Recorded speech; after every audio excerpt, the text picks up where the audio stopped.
Hey there, everybody. I'm Jack, and this is Raw Tropical Living. Thanks for joining me today. Hope you're all having a good week. Coming to you on a hump day here in South Alabama. All's good. Can't complain. And if I did, nobody would probably care to listen.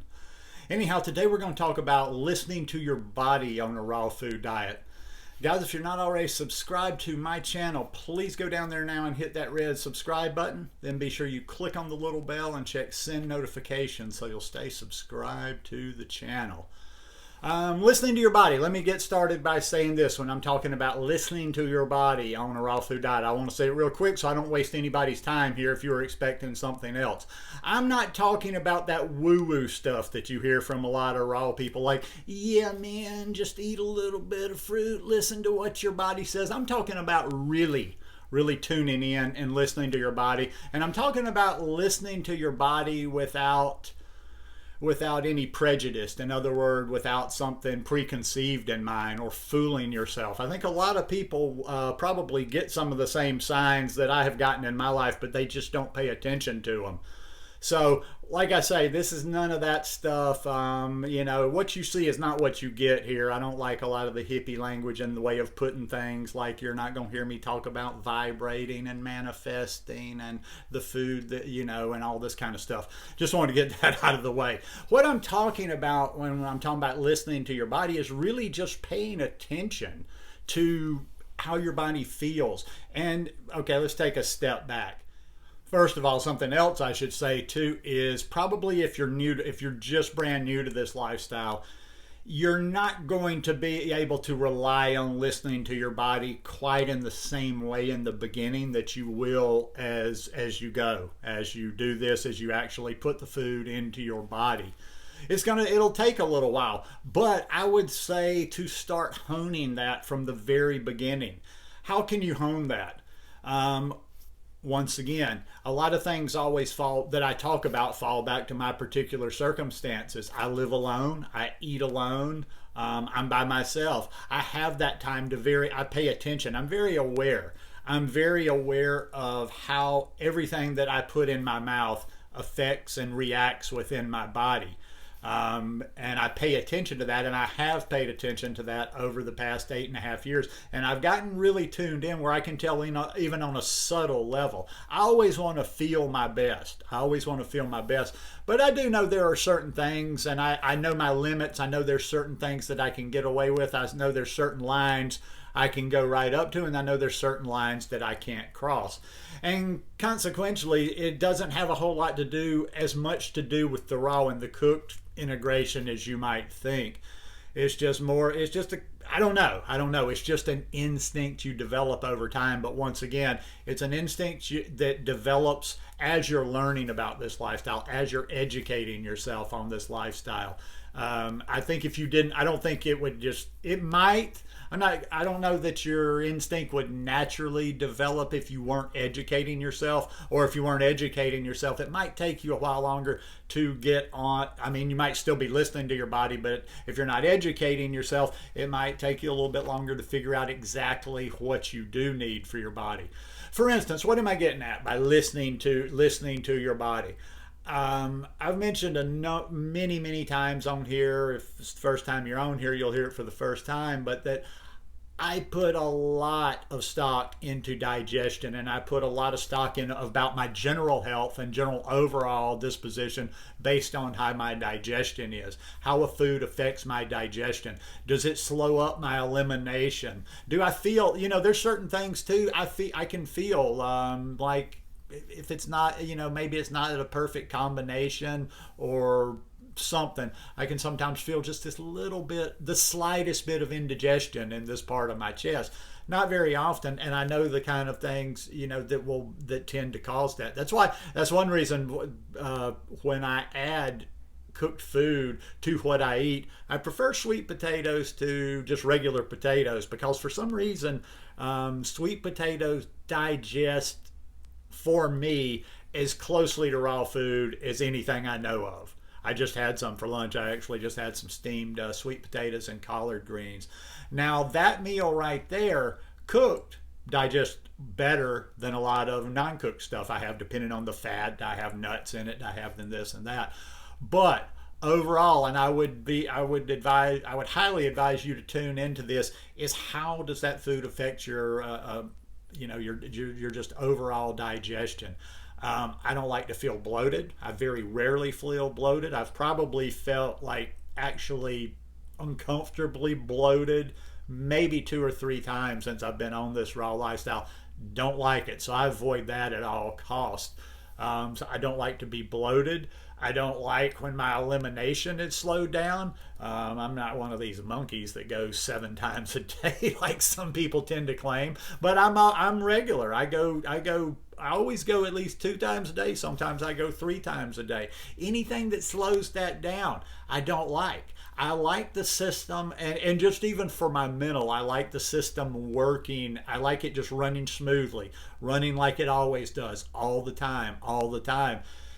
Probably, and I probably should be I should have a little bit more variety, but it's probably why I eat the same thing over and over and over again, because I know how that's going to feel going through me. So I've got the digestion, I've got energy level, I've got certain foods, and that's where let's talk a little bit about gourmet raw and or cooked food. There's no, I think some people always kind of think like if you take that bite of cooked food, it's going to go down a slippery slope and then you're going to be eating nothing but cooked food. I can't. So that's why I exist in this kind of no man's world. I'm just by myself. I'm not one of the fully raw vegans, that are fully raw people that is like, that's my religion, that's my reason for being. And I'm not on the other side where I eat all cooked vegan food. I'm in my little place. But I could not evolve into eating all cooked food, because I just know that little bit that I do. Or let's say there have been a few times maybe I was in Pensacola or something, ate cooked twice in a day. I went to my little restaurant, or there's certain bigger meals that I've eaten. I just know my body. I know certain foods like that are going to slow my digestion down, and I don't want that. And they're going to pull my energy level down. They slow my digestion down, because that digestion and your energy level, they're tied together. Everything in the body is synergistic. It's tied together. But it pulls my energy level down. I've found this before, and I hate that. Every once in a while, I've said, okay, well, I'll have this on a holiday or this or that. And I'm not talking about anything horrid. I'm talking about vegan food, cooked vegan food, sometimes just very rich raw food, to where it was almost like back in the day of eating cooked animal products, where just I eat this and all of a sudden I go from up here to down here. I'm just like, slumped, no energy level whatsoever.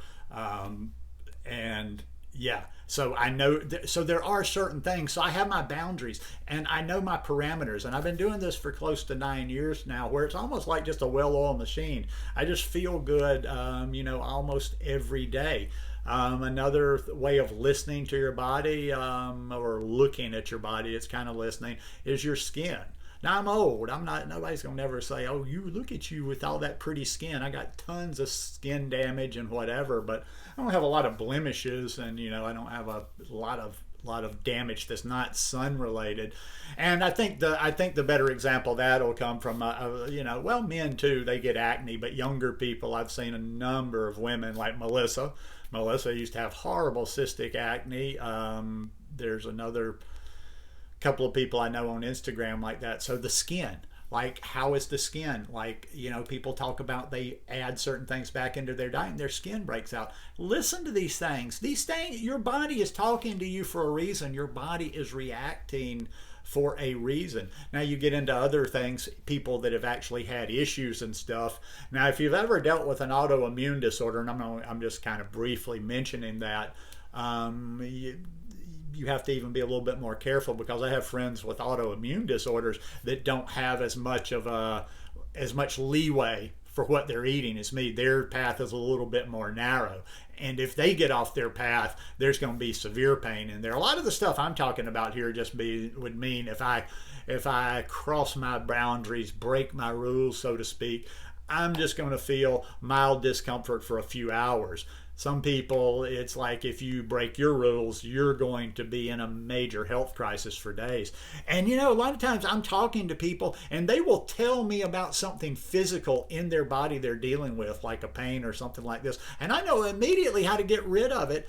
And they just, you know, they're like, they give me that little sheepish, I know, but I'm addicted, I'm food addicted, I'm this, I like my cheese, I like this, I like that.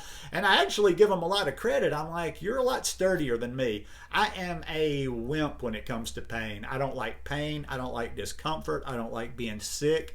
I wasn't sick much as a kid. I've never been real sick. I've never had a lot of pain, knock on wood.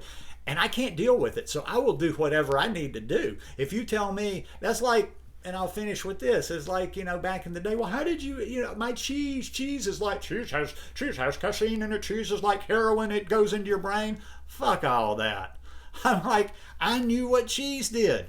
Once I knew about this lifestyle, once I knew what things did to the body, I'm like, okay, I eat a bite of cheese. It slows me down. It plugs me up. Boom. Game over. I don't eat cheese anymore because I'm a baby. I don't like stomach aches. Yeah, I'm a wimp. But listen to your body. Learn as you go. I want to finish up with that that one little piece of advice right there. Don't take away from this. I'm just saying, yeah, just listen to your body, but really listen to your body. Educate yourself. And you know, if something in your body goes against what you've learned or what you think to be correct, listen to your body. Anyhow, just my 2 cents worth on this. Hope you guys enjoyed this talk today. If you like it, please give me a thumbs up, and I'll see you at the end of the week. Peace.